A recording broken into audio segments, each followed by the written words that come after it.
Hey you guys, it's Peter, and welcome to my channel, Peterisms, where I tell stories of my life and just little things that I have learned as I have grown into the person that I am today. And I wasn't sure whether or not I wanted to read a meditation today or respond to a comment on one of my past few videos. So I was reading through the comments, and I found a comment that I thought was important to respond to. I thought maybe it was a comment that other people might want to hear or need to hear what I have to say about it as well, because it was an important lesson for me to learn in my life. But I also wanted to read a meditation. So since this video is going to be recovery sobriety based today, I thought that I would read a meditation from one of my favorite books, one of my favorite recovery sobriety meditation books, and that is Seek Sobriety, Find Serenity, Thoughts for Every Day. And it is by Rabbi Abraham Twersky, who is a well-known expert in the addictions field. And this was actually my mom's, and it has her sponsor's name in it. And my mom's sponsor gave this book to her when my mom got sober. So I wanted to read the meditation from this first. It is October 24th today. So let's see what the meditation says. I love these meditations. They're very individual. My mom has a lot of these in here underlined. What's this one that she has underlined? Self-reproach can be deceptive. Overindulgence. She has all this stuff. I found all these. So I've been on this cleaning frenzy, and I went through the cabinet last night in the kitchen. I cleaned out the whole cabinet, and I found all these notes from my mom and pictures and things like that that I thought was very interesting. So I love seeing what my mom has underlined in these books and little notes that she's written. You can see that she's like written a lot and highlighted stuff in here. And anyway, interesting. So, okay, October 24th. Learning from each other. We need old friends to help us grow old, and new friends to help us stay young. Not too many people have the opportunity to befriend people of all ages.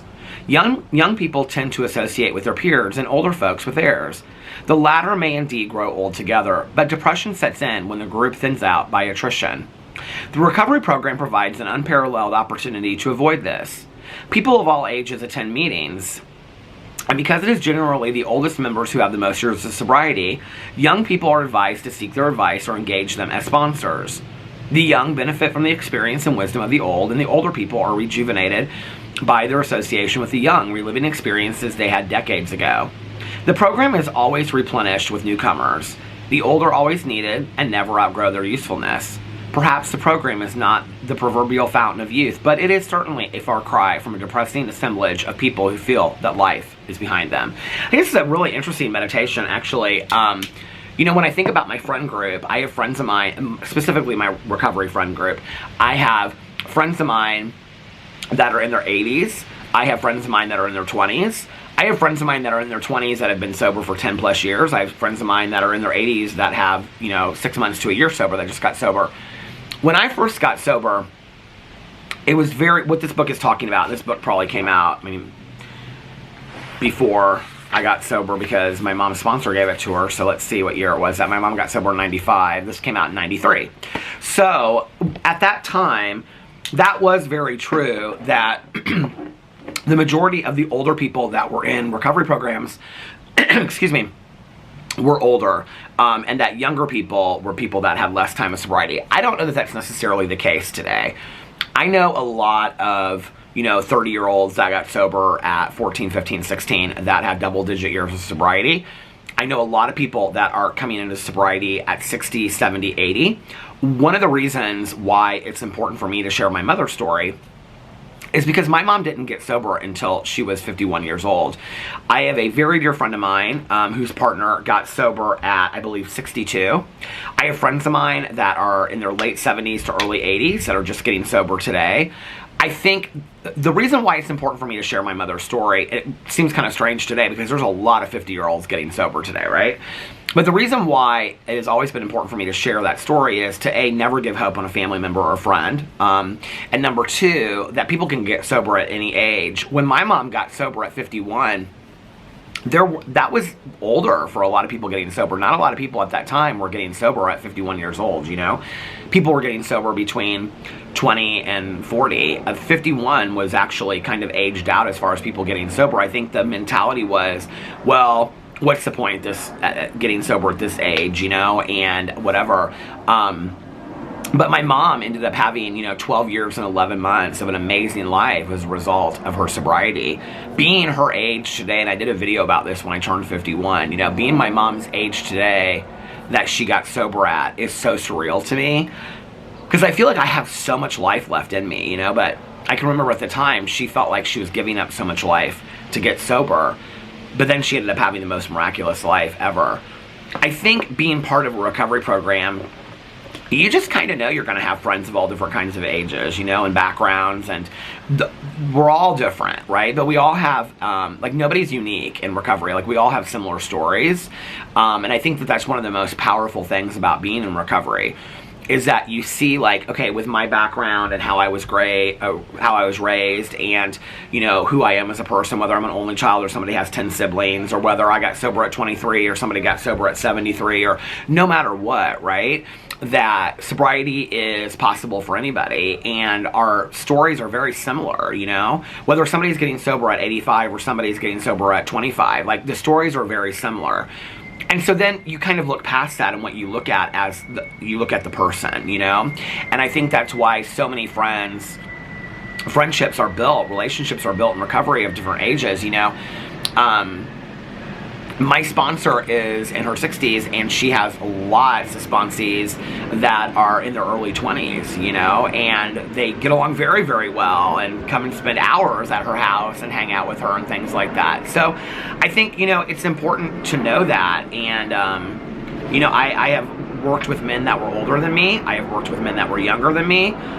Age is kind of not really a thing. When I first got sober in recovery, I can remember there were a lot of older guys that would say to me, I've spilled more alcohol than you drank in your life. But I don't know that that's necessarily the mentality. I think that's one of the philosophies that's changed in recovery over the years, that people can get sober at any age, at any time, for whatever. And so I think that that's an important message. Now, I didn't want to read the comment that I got specifically. Anyway, I liked that meditation. I thought that meditation was good. I didn't want to read the comments directly that I got specifically because, you guys can go read it, it's still up on the video, but I just wanted to kind of reference it. And it was this person talking about somebody in their life needing to get sober, and that their kids were missing them and needing them and things like that, And I remember years ago, a very dear friend of Tanya and I's, our friend had 21 years of sobriety and decided to go back out. And within 6 months, had lost her husband, kids weren't talking to her, was sleeping on a drug dealer's couch. This is after literally 6 months of going back to using, after 21 years of sobriety. This has been one of the hardest lessons I've ever had to learn in recovery, because what I realized in that moment was that could happen to me too. That I was not exempt from that. That we were just given a daily reprieve, that I could be back to that in a heartbeat. That it could start with a beer and it could end up with a crack pipe. It could literally, my life could be destroyed that quickly. So it was a valuable lesson for me to learn, but at the expense of somebody having to go back out there. Sadly, they still haven't gotten sober again. I pray for them every day. At the time that this was happening, I can remember saying to my sponsor at the time, who has since passed, he passed sober, and he was very good friends with her and her husband. And I said to him something to the effect of, I pray to God that she finds her way back in the program and things like that. And he said, I don't know, I'm not God and I don't speak for God, and I don't know that that's what God wants for her. And I was like, what do you mean? He was like, well, God may want her to get sober another way, or God may want her to live whatever she's living for a while. I don't know. I'm not God. I don't, put that on. You can want her, for her to be healthy.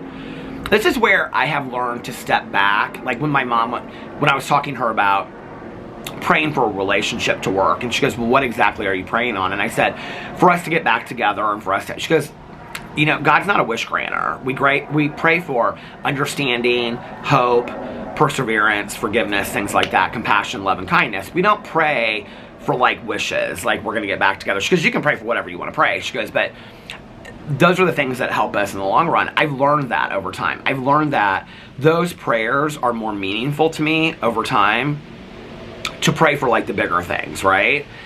So in that, I had to learn to pray for my friend to just be healthy and safe. no matter what, right? No matter what that meant, no matter what that looked like for her. I'm not God, right? I know there was a God and I'm not it. And I believe in a higher power. You know, it's like my friend that was in my aftercare group that looked outside, and our counselor said to us, can you make that tree? And he goes, no, I guess my God is the guy that makes trees. You know, it's very windy out today. I don't have the power to make wind. So, and I know people are going to want to fight this and be like, well, you can make a wind machine. Okay, gotcha, all right? But natural wind outside, I don't have the power. That comes from natural forces, whether that's the universe, whether that's a higher power. There's something bigger than me out there working, and I'm not it, right? So, I remember driving one night around the time that this happened with my friend Tanya. And Tanya was much closer to her than I ever was. But she was still a good friend of mine. And I remember talking to Tanya and being very, very upset about the fact that we were all reaching out to her. We all wanted her to get well. We all wanted her to come back in. And, you know, I said to Tanya, I just don't get it. Like, she's so willing to just, like, throw her life away. Now, I, at the time, had been sober for over 20 years.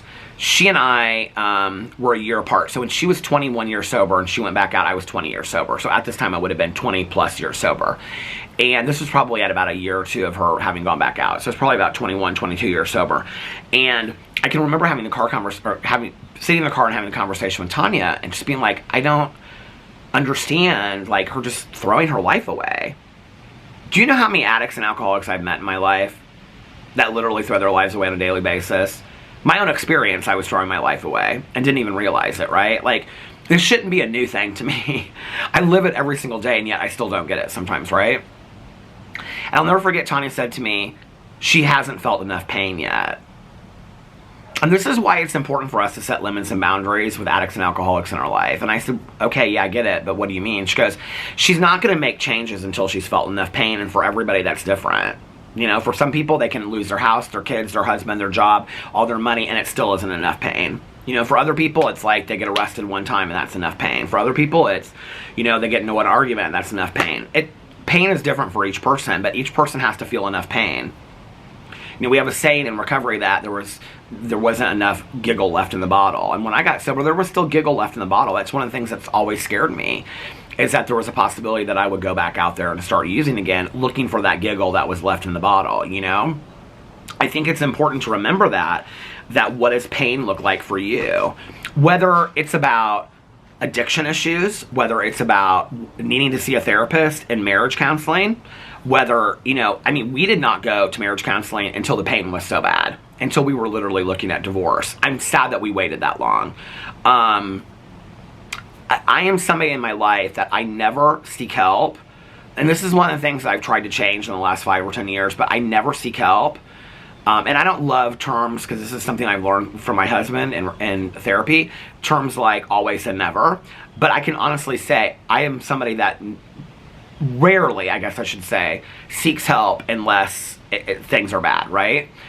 And so that's something I've been trying to change the last 5 or 10 years. I don't want to wait until I felt all the pain in the world to make changes. You know, people ask me a lot, like, when can you enter a 12-step program? All you've had to have had is enough. That's it, right? My mom wasn't somebody that was willing to put herself through a bunch of pain to get sober. She just wanted the quality of her life to improve. I understand that people have to suffer enough pain before they make changes in their life. And to this person out there that left this comment to me, the person that you're talking about in their life has not felt enough pain. I don't know what pain looks like to them, but they're going to have to feel enough pain before they decide that they want to make some changes in their life. We all do. You know, whether that's losing weight, whether that's working on marriage counseling, whether that's changing your job, whether that's whatever, you know, addiction issues, whatever that is for you, you have to feel enough pain before you're willing to get help and change that. I think the trick to that is realizing that you're going down that road and probably nothing's going to change. That's where I'm trying to get to, is where I can see the signs on the side of the road before I get there, right? It's like 100 miles to Indianapolis, 50 miles to Indianapolis, 30 miles to Indianapolis. I mean, I wait till it's like a mile to Indianapolis, and then I'm like, okay, I guess we're going to Indianapolis. You know what I mean? That's how I've been most of my life. I don't want to be like that. I want to look at the sign that says 100 miles to Indianapolis and be like, am I really sure I want to go to Indianapolis? You know what I mean? Like, I want to be able to make those changes ahead of time, because I'll be able to save myself a lot of trouble, and, you know, and also save the people around me a lot of trouble in my life and things like that. So I think that it's important to look at the pain in your life and how much pain are you suffering over something. Now, the reason why I said setting boundaries and limits for addicts and alcoholics is important, because it's not just for you that you're doing that for. You're doing that for the addict and the alcoholic. And when people ask me all the time, you know, how can I help the alcoholic and the addict? And I say, set limits and boundaries. Take care of yourself. We don't want to do that. Like, we want to, it's like we have such a hard time letting go and realizing that addict and alcoholic's going to do what they want to do. Listen, if I wanted to kill myself by drinking and drugging, or if I wanted to get sober, that was on me. The more people around me that were willing to set boundaries and limits into place were the people that were really helpful to me. People were not helping me by giving me money. People were not helpful by checking in on me every day. I was lying to them anyway when I was using. You know, the people that were the healthiest for me, that really helped me the most, were the ones that were willing to set limits and boundaries for me. Because I'm a believer that you have to, you know, have those boundaries in place for you to realize nothing's going to change. So that's how people feel pain from family members and friends, is when they realize, well, if I'm going to continue to use, I may lose these people in my life. And that may be what has to happen.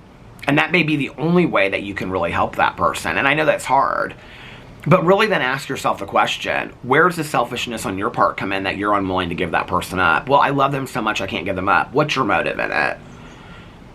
If you really, really love and care about this person, and you know that what you're doing is enabling them, and what you're doing isn't working, because you're keeping them from feeling their own pain, you know? It's like, we have a saying in recovery that you shouldn't date somebody for the first year of recovery, right? I did that. I got in 3 relationships in my first year of recovery. The fact that I'm still sitting here alive is beyond me, right?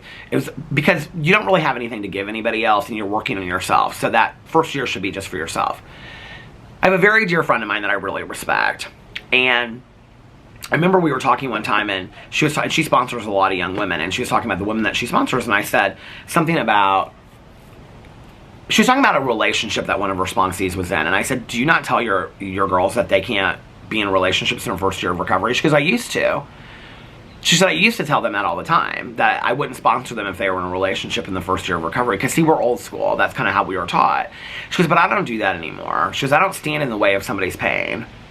And I was like, what do you mean? She goes, maybe they have to be in that relationship and learn like you did. And she looked at me. She goes, maybe they have to learn like you did that wasn't working for them. She goes, you can't stand in the way of somebody else's pain. You got to let them feel their pain. I'm such a believer in that today, you know?